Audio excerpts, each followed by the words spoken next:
we're going to play a little bit of this. This is the conversation that was going on before the announcement was made that we were staying with the 7-day isolation rule. Now, the reason I wanted to play this was for to allow kind of Christopher Hipkins to explain. He didn't say it's going to stay because it was pre-press conference, but if it does stay mandatory, the 7-day isolation, there's a reason for that.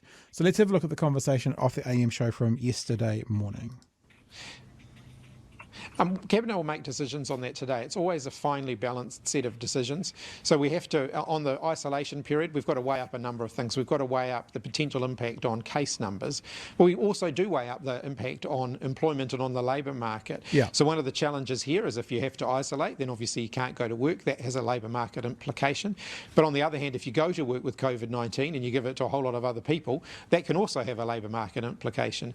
So if we think, I was Minister of Education last winter, and we had a number of instances where schools saw a spread of COVID-19 through their classrooms. A whole lot of teachers ended up getting it, having to take time off work.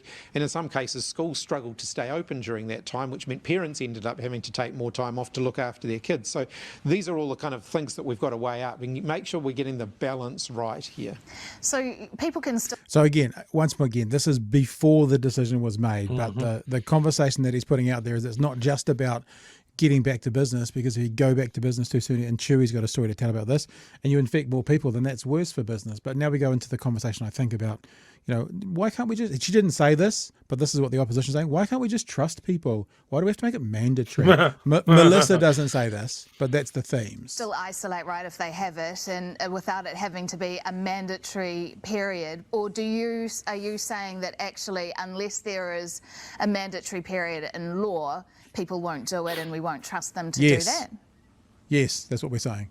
Well, we can have recommendations. We have recommendations at the moment. If you get the flu, then we recommend that you stay home. A lot of people don't, and as a result, a lot more people get the flu than would need to if everybody stayed home when they had the flu. So we have to accept that if we remove the mandatory restrictions, more people will go to work with COVID-19 and more people will get it. So those are, we get some modelling on that gives us an indication of what the effect might be. We'll work our way through that, and then this afternoon we'll have a bit more to say about that. But currently, do you believe that COVID needs to be treated differently to the flu? Yes. And that, as you say, there is no mandatory period for the flu, but COVID there needs to be. So this is a ridiculous question. What she's actually asking is she's not asking this, but the reality of her question is COVID and the flu the same? Because if we're going to treat them the same, they should be the same, and we know they're not. So, and we're going to get to some of those facts and figures shortly. So ridiculous question, but she's asked twice now, should it stay mandatory? It's still one of the major pressures on our health system.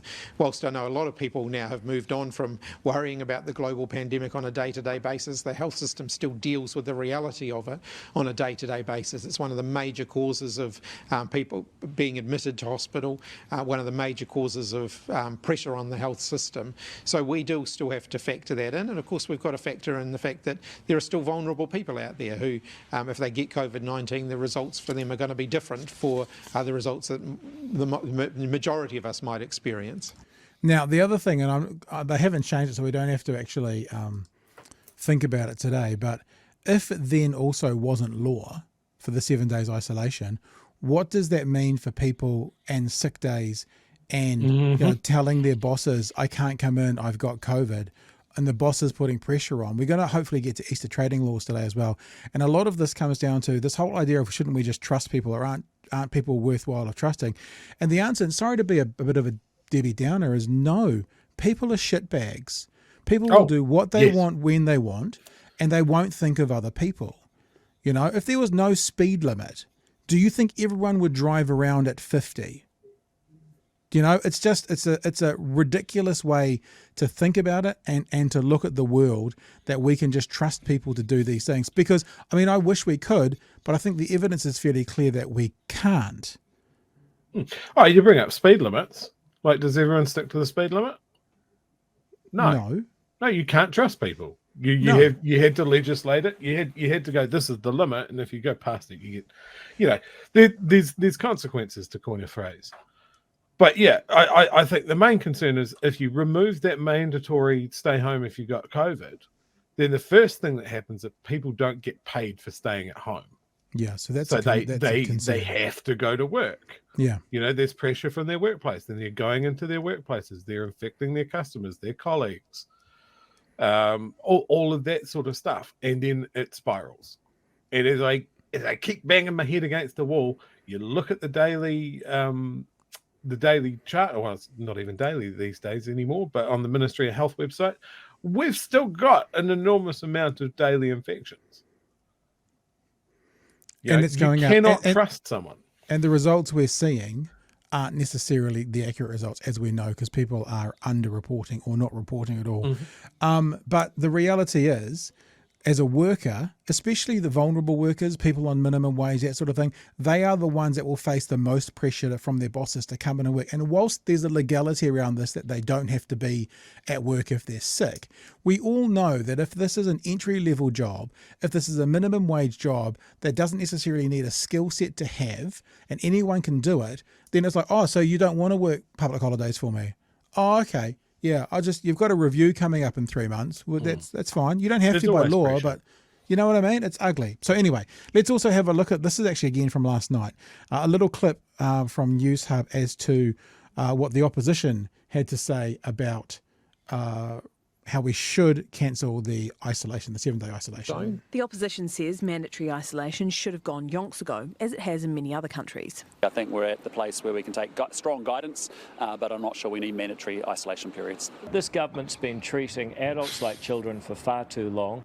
The government has asked for specific advice on test to work, What so if people test negative, they can leave isolation early. There is a labour market incentive for this as well. People with COVID-19 going to work potentially infect more people, and more people end up being off work sick as well. Modelling released today showed ending isolation periods could result in an up to 25% increase in the number of hospitalisations. Okay, I just want to pause here.